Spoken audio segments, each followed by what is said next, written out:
Are you wondering why you're working so hard in the gym, but you're not getting the results that you want? Did you ever think that you may be undereating and how that is sabotaging your health? Hi, I'm Dr. Ariane from the Movement Paradigm, and I'm going to talk today about 4 ways that you could potentially be sabotaging your health and fitness goals from not eating enough.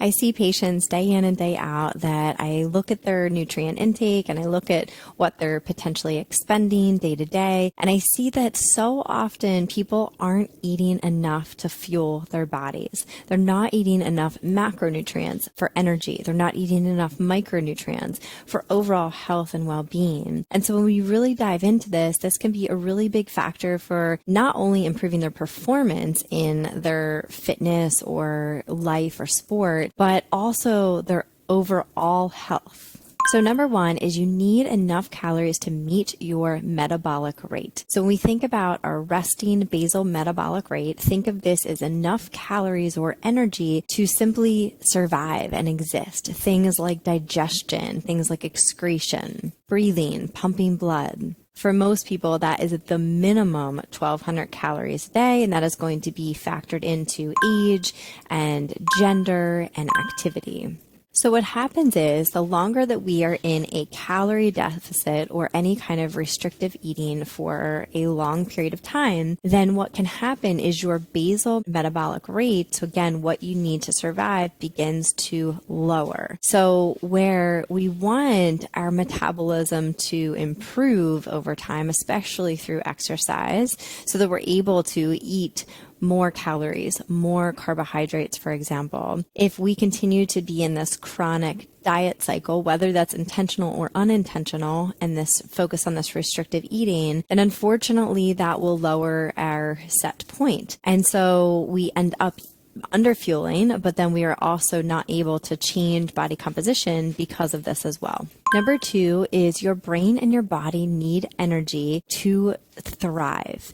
So every cell in your body needs energy. So when we're talking about metabolism, we're talking about mitochondria, I think our organelle, our powerhouse of our cells, and so much more. What helps us to produce energy that we can use, we want to think about eating fuel, eating these nutrients to really optimize every aspect of our well-being, from our immune system function, our gut regulation, our hormones, our nervous system. Our brain needs glucose for energy. It needs carbohydrates. So if we're depriving ourselves of carbohydrates, for example, then you can expect that you might have brain fog, memory issues, difficulty concentrating. Number 3 is not getting the results that you want in the gym. I see this over and over again. So not only can it affect your metabolic rate, as we talked about, but most often if you are undereating protein for sure. And you need, for muscle protein synthesis, you need an optimal amount of protein. What that looks like is approximately 30 to 40 grams per meal of all of your amino acids.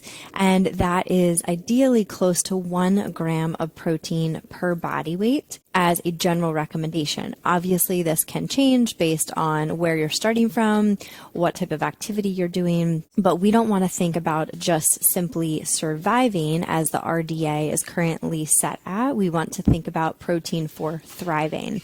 So in order to really build muscle, you actually need to be in a surplus of calories, not a deficit. So getting there might take time, but we want to think about if we really want to change body composition, especially as it relates to weight training and increase muscle mass, then we have to think about fueling our bodies to support that.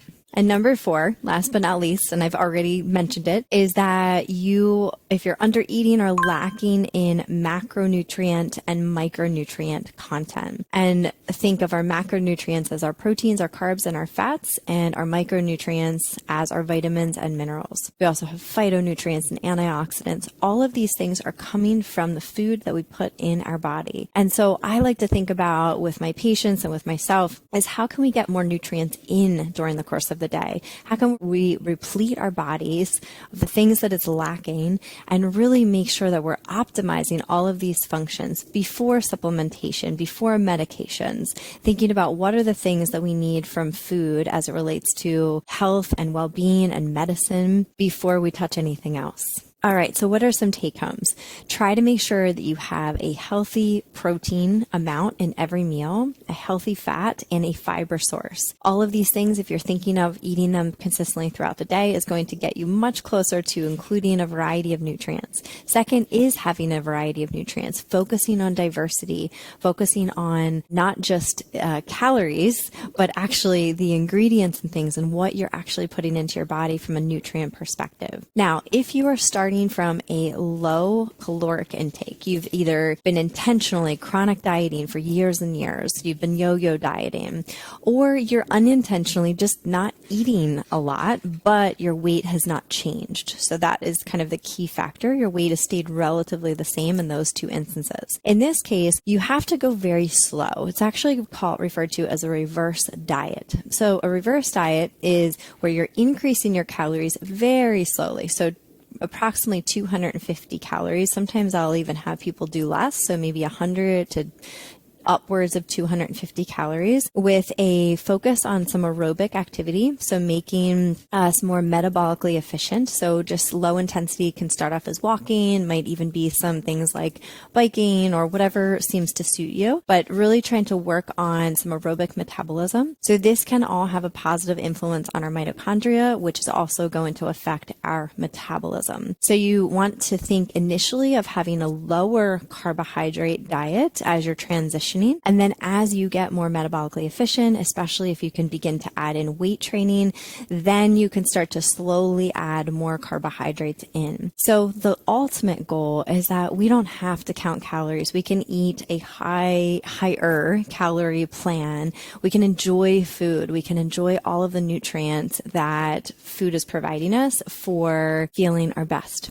All right. If this was helpful, of course, make sure to give it a like, give it a share, and subscribe to our YouTube channel, The Movement Paradigm, for weekly tips on mindset, nutrition, and movement. Also, don't forget to check out our app, the Movement Paradigm app on Google or Apple, and you can see all of the variety of things that we can offer you or a one-on-one service. So feel free to reach out for a consultation.